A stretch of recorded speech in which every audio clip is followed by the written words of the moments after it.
How to upload resume in Google Drive and share link in mobile.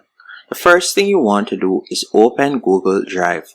Once in Google Drive, you are going to tap on the plus in the bottom right hand corner, select upload file.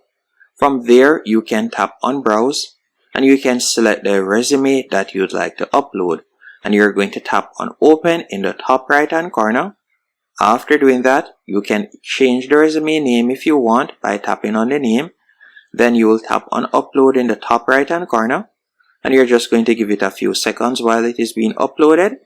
Then you're going to tap on upload complete, and you can see the PDF right there. Now to get the link, you will tap on the three dots in line with the PDF name. After doing that, you're going to tap on copy link, and now you can paste and share the link. Another thing that you could also do is tap on manage access.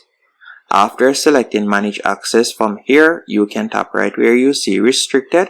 So at the moment only people added can open with link. So we're going to tap right there and we're going to select anyone with the link. After selecting anyone with link, you can tap on the link icon and from there you can share it. And that's it. Hope you found this tutorial helpful and informative. If you have any questions, let me know in the comment section, and thank you for watching.